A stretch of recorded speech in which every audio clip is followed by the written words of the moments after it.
डॅडचे मित्र म्हणाले, जाऊ दे, ते त्यांच्या नैसर्गिक कौशल्य आजमावून पाहत असतील. डॅडनं त्यांच्याकडे धारदार नजरेनं पाहिलं. पुन्हा आमच्याकडे वळून हळुवारपणे पाहिले. म्हणाले, हो, हे बेकायदेशीर आहे, पण तुम्ही मुलांनी खूपच सर्जनशीलता आणि नवे विचार दाखवलेत. ते सोडू नका. असाच विचार करत राहा. मला तुमचा अभिमान वाटतो. डॅड गेल्यानंतर मी आणि माईक त्याच पायरीवर जवळपास 20 मिनिटं सुन्नपणे बसून होतो. आम्ही खूप निराश झालो होतो. आमचा व्यवसाय सुरू झाल्या दिवशीच बंद पडला होता.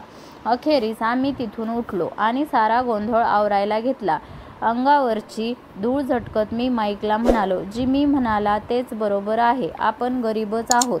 त्याच वेळी डॅड परत येत होते. त्यांनी ते ऐकलं. ते म्हणाले, तुम्ही जर प्रयत्न सोडणार असाल तर तुम्ही खरोखरच गरीब आहात. तुम्ही काहीतरी करू पाहत आहात, हे सर्वात महत्त्वाची गोष्ट आहे. काही जण फक्त बोलतात आणि श्रीमंत होण्याची स्वप्न पाहतात. तुम्ही काहीतरी करण्याचा प्रयत्न केलात आणि माझ्यासाठी हे फार महत्त्वाचं आहे. मला तुमचा खरंच अभिमान वाटतो. म्हणूनच माझं ऐका. प्रयत्न करत राहा, थांबू नका. मी आणि माईक शांतपणे उभे होतो. डॅडचं बोलणं आवडतही होतं, पण काय करावं ते सुचत नव्हतं. मग डॅड, तुम्ही श्रीमंत का नाही? मी विचारलं. कारण मी शालेय शिक्षक होतो. आम्ही शिक्षक श्रीमंत होण्याचा विचार करत नाही. आम्हाला शिकवणंच आवडतं. तुम्हाला मदत करायला मला खरंच आवडलं असतं, पण पैसे कसे मिळवावेत हे मलाच माहीत नाही. आता मी आणि माईक स्वच्छता करू लागलो होतो. तेवढ्यात डॅड म्हणाले, तुम्हा मुलांना श्रीमंत कसं व्हायचं हे शिकायचं असेल तर मला विचारून उपयोग नाही. माईक, तू तुझ्या डॅडींशी याविषयी बोल. माझे डॅड? माईकच्या चेहऱ्यावरचं आश्चर्य लपत नव्हतं. होय, तुझेच डॅड. माझे डॅड हसत म्हणाले, तुझ्या डॅडचे आणि माझे बँकर एकच आहेत. ते कायम तुझ्या डॅडची स्तुती करतात. ते मिळवण्याच्या बाबतीत तुझे डॅड खूपच हुशार आहेत, असं ते सांगतात. माझे डॅड? माईकनं पुन्हा एकदा अविश्वासानं विचारलं. तुम्ही म्हणता तसं असेल तर मग शाळेतल्या इतर मुलांसारखं छान घर आणि गाडी आमच्याकडे का नाही? छान घर आणि गाडी असणं म्हणजे तुम्ही श्रीमंत आहात असं नसतं. याचा अर्थ असाही नाही की पैसे कसे कमवायचे हे तुम्हाला कळतं. माझे डॅड सांगत होते, जिमीचे वडील ऊस लागवड करणाऱ्या कंपनीत काम करतात. ते माझ्यापेक्षा फार काही वेगळे नाहीत. ते कंपनीसाठी काम करतात आणि मी सरकारसाठी. कंपनीनं त्यांना गाडी दिली. उद्या कंपनीत संकटात सापडली तर त्यांच्याकडे काहीच नसेल.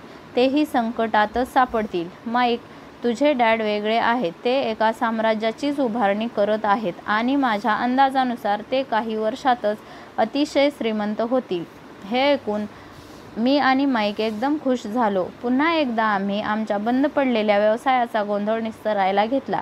स्वच्छता करता करताच आम्ही माईकच्या डॅडशी कधी आणि कसं बोलायचं हे ठरवू लागलो. माईकचे डॅड खूप वेळ काम करत आणि ते घरीही उशिरा परतत. त्यामुळे त्यांची वेळ कशी घ्यायची हाच प्रश्न होता.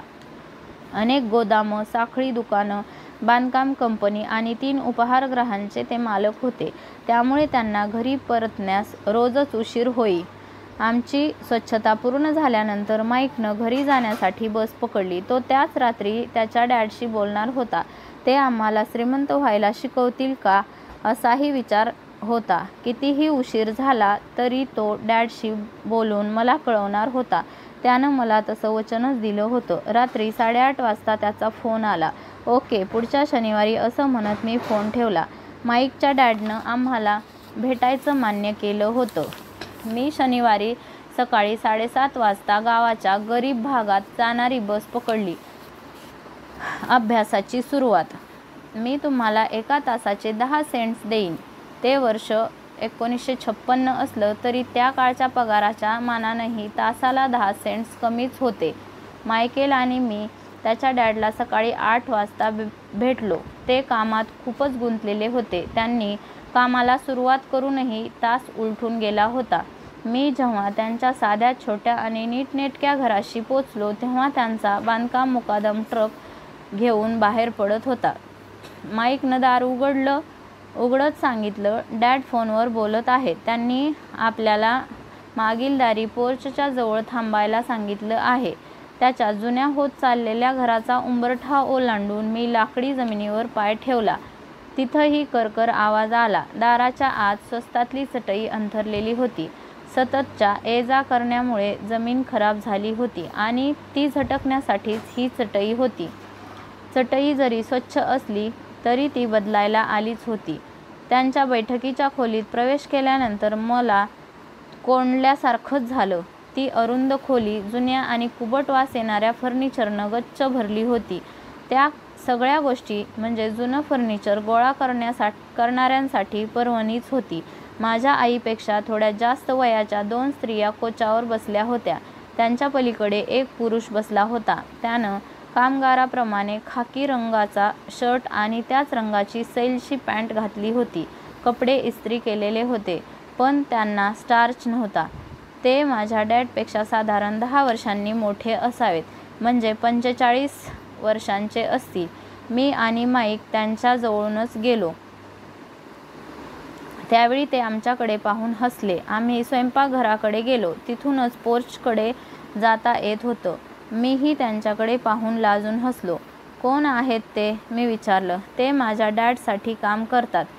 ते वयस्कर गृहस्थ त्यांच्या गोदामाचं काम पाहतात. तर त्या दोघी उपहारगृहांच्या मॅनेजर आहेत. बांधकामावरचा मुकादम तू येतानाच पाहिलास. इथून 50 मैलावर एका रस्त्याचं काम सुरू आहे. तिथं तो काम करतो. कायम हे असंच सुरू असतं? मी विचारलं. माझ्याजवळ बसण्यासाठी खुर्ची ओढत माईक म्हणाला, कायम नाही, पण बहुतेक वेळा. आम्हाला पैसे कसे मिळवायचे हे शिकवाल का, असं मी त्यांना विचारलं. माईक सांगत होता. मग ते काय म्हणाले? मी सावध जिज्ञासेनं विचारलं. आधी त्यांच्या चेहऱ्यावर गमतीदार हसू उमटलं. मग ते म्हणाले, मी तुम्हाला ऑफर देतो. ओ, भिंतीला टेकून खुर्चीला हेलकावे देत मी म्हणालो. खुर्चीचे पुढचे पाय वर होते आणि मागच्या पायांवर सारं वजन होतं. माईकही तसाच बसला होता. कसली ऑफर देणार आहेत ते? मी विचारलं. माहीत नाही, पण आता बोलवतीलच ते. तेवढ्यात माईकचे डॅड जुनाट पडद्या आडून एकदम आमच्या समोर आले. आम्ही चटकन उभे राहिलो. ते आदर दाखवण्यासाठी नाही, तर घाबरल्यामुळे. मग मुलांनो, तयार? त्यांनी दुसरी खुर्ची ओढत विचारलं. त्यांच्यासमोर बसण्यासाठी आम्हीही आमच्या खुर्च्या ओढल्या आणि मानेनंच होकार दिला. ते 6 फूट उंच होते आणि वजन 200 पाऊंड तरी असावं. माझे डॅड त्यांच्यापेक्षा उंच आणि साधारण तेवढ्याच वजनाचे होते. फक्त ते माईकच्या डॅडपेक्षा 5 एक वर्षांनी मोठे होते. ते दिसायला साधारण सारखे असले तर विचार वेगळे होते. उत्साह मात्र समानच होता.